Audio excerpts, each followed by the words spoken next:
Bienvenidos a Geeky Cultura Digital y veíamos a Sonia Berusova. Ella tocaba la canción de Super Mario Bros. Porque se cumplieron 30 años del gran videojuego y habrán visto que el piano era un NES. Porque esta chica sabe de piano, pero sabe más de actuación. Ven que como que gesticula cuando toca. Bueno, tiene una serie de videos relacionados con videojuegos y cada uno de ellos disfraza el piano de una manera particular. Como Sebas Dinardo nos preparó un especial muy jugoso de Mario Bros, pero en los próximos programas, por ahora tenemos la música. Ahora sí, vamos a ver qué tenemos en el Geeky del día de hoy.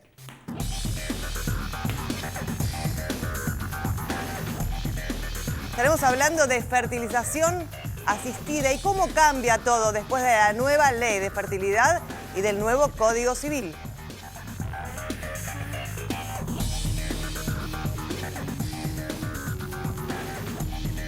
Además, te mostramos la reacción del científico creador de la teoría que confirma que el Big Bang sí existió.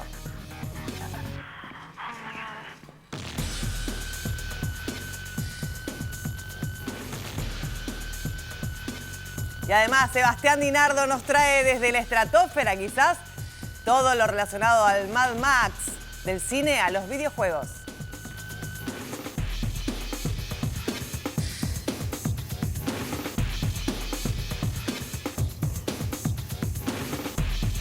Con la sanción del nuevo Código Civil cambiaron un montón de cosas y un montón relacionadas a la fertilización asistida, que a su vez habían cambiado también con la nueva ley de fertilidad. Y es un tema muy interesante y muy complejo, por eso trajimos a Geeky a la especialista, la pionera en Argentina de temas de fertilidad. Estamos con Esther Pollack, presidenta del CER.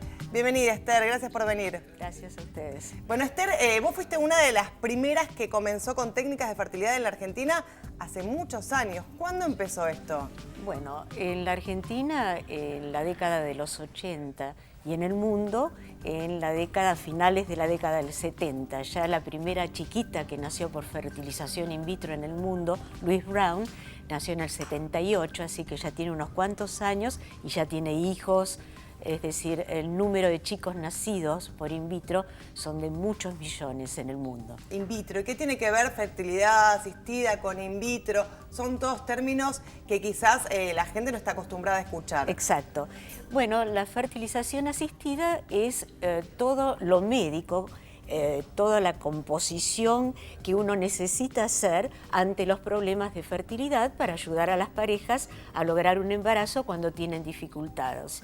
Y la asistida, entonces, quiere decir que se puede asistir médicamente en forma muy simple, mediante inseminaciones, que es una técnica muy sencilla, o en forma un poco más compleja, que es la fertilización in vitro, cuando uno tiene que sacar los óvulos de la mujer que tiene problemas y juntarlos afuera en el laboratorio con el esperma del marido para lograr entonces los preembriones y esos preembriones colocarlos nuevamente dentro de la mujer. En estos últimos tiempos se habló mucho del tema. Por un lado, María Fernanda Callejón, que es una personalidad mediática, tuvo familia gracias a tratamientos de fertilidad. Y por otro lado, con el nuevo Código Civil se habló nuevamente. Vos hace muy poco escribiste un artículo muy interesante. ¿Cuáles fueron los cambios al respecto? En realidad es bastante interesante lo que aparece en el nuevo Código Civil respecto a la fertilización asistida. Creo que una de las cosas puntuales que vale la pena charlar es que da lugar a tres tipos de filiaciones. Está la filiación por naturaleza o por adopción y la filiación por técnicas de reproducción asistida. Quiere decir que por naturaleza o adopción, por naturaleza, madre sigue siendo la que da a luz. Sí. En cambio, por reproducción asistida, donde lo médico tiene que intervenir, madre es aquella que firmó un consentimiento y manifiesta el deseo procreacional. Ya no tiene que ver con el acto de dar a luz, sino con el deseo de tener un chico. ¿Y cómo puede ser este ejemplo? Por ejemplo, hubo un caso, ya hay varios casos en la Argentina que están marcando jurisprudencia, que por ejemplo se tratan de una pareja que justamente el hombre muere en un momento determinado, no estaba casado con la señora que tuvo el chico, pero en el momento de hacerse el tratamiento, como se lo hizo por fertilización in vitro, firmaron un consentimiento, firmó la pareja, el hombre y la mujer. El hombre muere, pero con ese consentimiento está la voluntad procreacional, por lo tanto, se considera también padre al hombre que ha fallecido. Claro. Entonces, ¿estaba embarazada la mujer o tenía el embrión congelado? No, embarazó y tuvo el chico. Lo que pasa es que no estaban casados y la única prueba de paternidad justamente fue el consentimiento firmado para lograr la técnica de fertilización asistida previa. Esta situación, de alguna manera, contempla la posibilidad de tener chicos en las parejas homosexuales de un mismo sexo, puede ser justamente femenino o masculino, pero sobre todo masculino cuando necesitan un útero de alquiler. Claro, como es el caso, por ejemplo, bueno, fue el caso de Ricardo Ford, el pasado, que lo hizo en Estados Unidos. Claro, en realidad, hasta antes de este código, la gente que necesitaba de un útero subrogado, es decir, un útero de alquiler, y la necesidad no es solamente de las parejas que son del mismo sexo o homosexuales, sino que hay muchas mujeres que tienen problemas uterinos, que le han extirpado el útero o que por problemas quirúrgicos quedó realmente con problemas serios, o bien chiquitas que nacen sin útero pero que tienen ovarios. Claro. Y de pronto lo que necesitan es un útero para poder gestar un embrión que genéticamente es de la pareja. Y en este caso el Código Civil entonces establece que padre es el que, o madre, hace un tratamiento. Por ejemplo, una pareja del mismo sexo, dos mujeres quieren tener un hijo. La madre es la que brinda el óvulo. ¿Y qué papel cumple la otra mujer? Generalmente, cuando se trata de dos mujeres, generalmente hay una combinación entre ellas. Una dona el óvulo y la otra lo recibe. Lo recibe y lo fertiliza con un banco de esperma. Entonces, una es la portadora y la otra es la donante. Ahí no habría tanto conflicto porque la situación está bastante clara entre estas dos mujeres. El problema sería cuando hay que recurrir a un útero de una tercera persona. ¿Por qué? Porque entre dos hombres no existe la posibilidad de la gestación. Entonces, hasta hace poco todo tipo de contrato era considerado inválido, pero con la nueva ley, porque habla de concepción dentro del embarazo, es muy interesante. Con el código se habla y se diferencia la fecundación de la concepción. Fecundación es cuando un óvulo es fertilizado por un espermatozoide, y concepción se considera el momento en que ese embrioncito entra en contacto con el útero femenino. Y comienza a desarrollarse. La concepción entonces siempre se da dentro de un órgano femenino, no afuera. Y hay persona, el comienzo de la existencia de la persona se considera dentro de la concepción. Bien. Y esto entonces también favorece una serie de situaciones y de entendimientos para otro tipo de técnicas de fertilidad, como el poder congelar los preembriones sin que haya conflictos éticos o religiosos, ¿no? Claro, es muy interesante el tema. Con la ley de fertilidad quizás se acercó más gente a averiguar, porque considero que hay muchos mitos también. Exactamente. En realidad, la difusión de que tenemos una ley de fertilidad es bastante acotada. Sería interesante que se divulgue mucho más, que existe coberturas en general y que por ley tiene que haber una cobertura para las técnicas de fertilización asistida. Y ahora con el nuevo código todavía falta la regulación de la ley, que va a marcar un poquitito más y va a delimitar la regulación de la ley de fertilidad, que tiene un par de años. La regulación todavía no está. Porque la ley de fertilidad tiene 2 años al menos. Exactamente, tiene 2 años, y la reglamentación,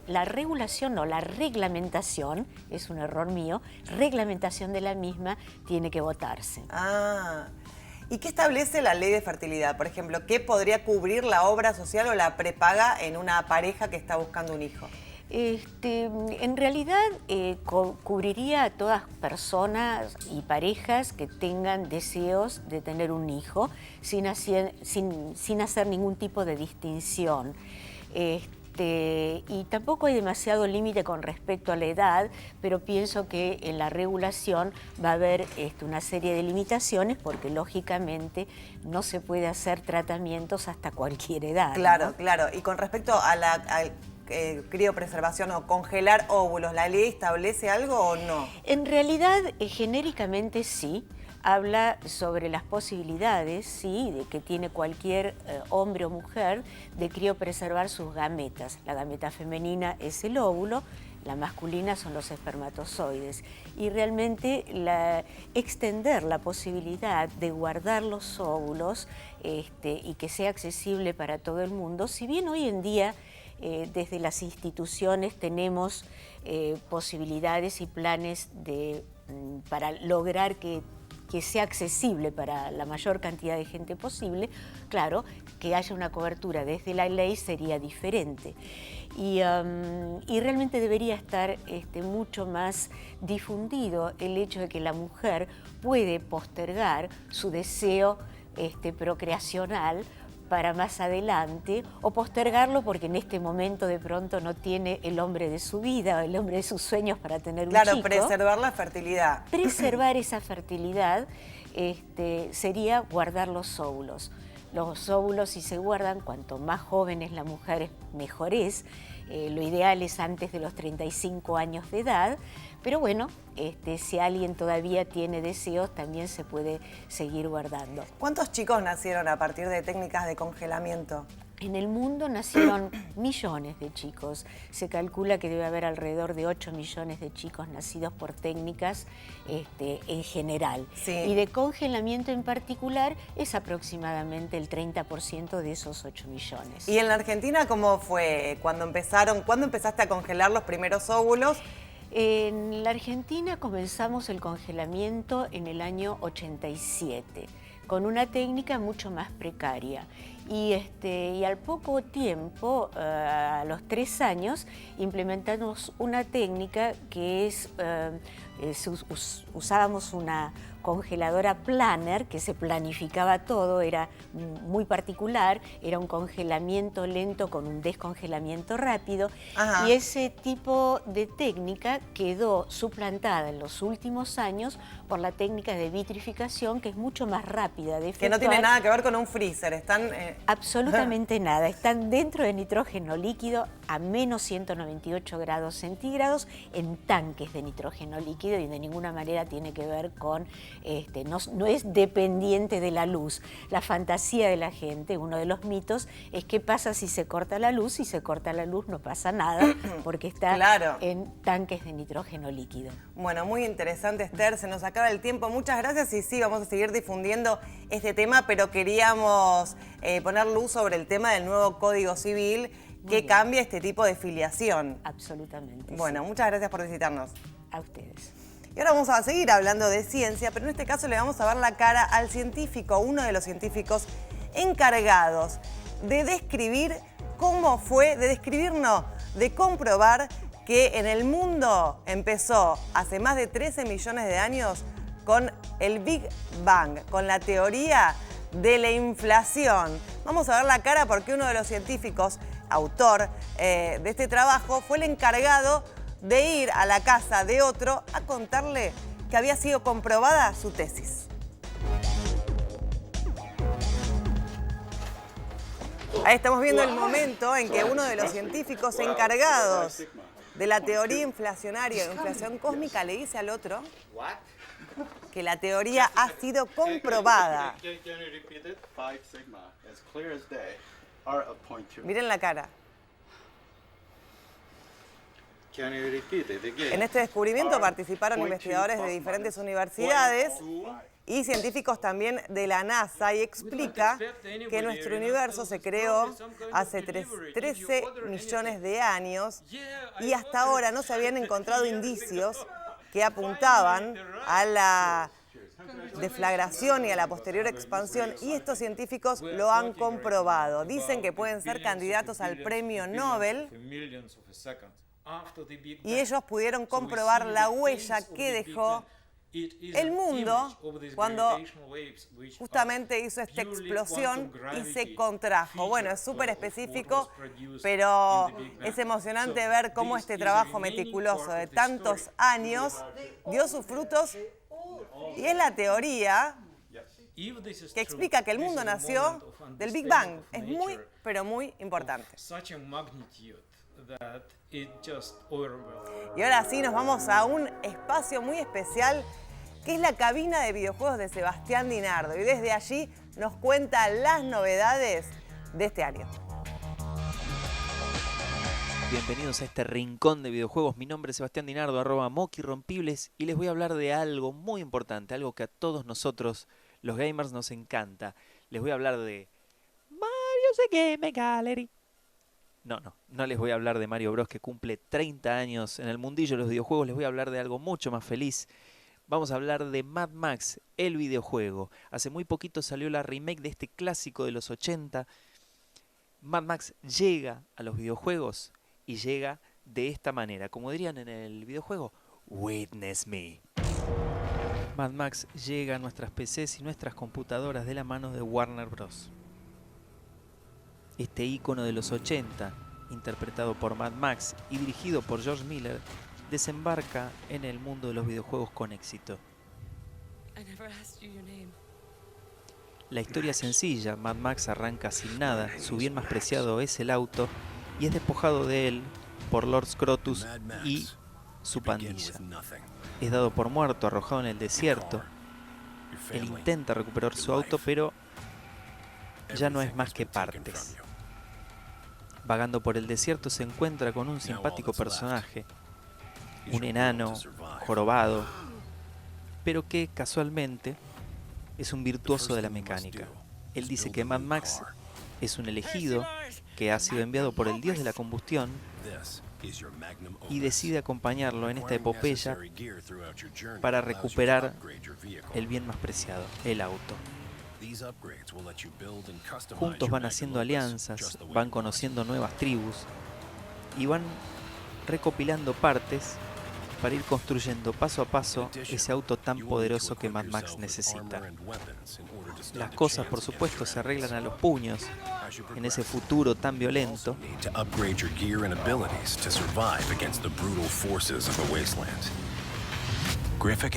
Hay que convertirse en un gran conductor y un gran luchador para poder seguir adelante.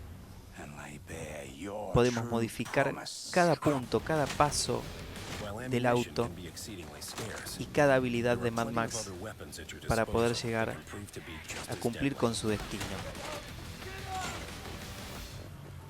La mecánica de juego es muy similar a la de otros juegos de Warner, muy similar a la mecánica de Batman. El sistema de pelea es muy parecido. Es como si hubiesen tomado Ciudad Gótica y la hubiesen reemplazado por Wasteland. Es como si hubiesen tomado a Batman y lo hubiesen reemplazado por Mad Max. El resultado final es mucho más que óptimo. Gráficamente es impecable. Se hace de día, se hace de noche. Hay que escaparse de los embates de la naturaleza. Más de una vez, en medio de una misión, uno tiene que esconderse.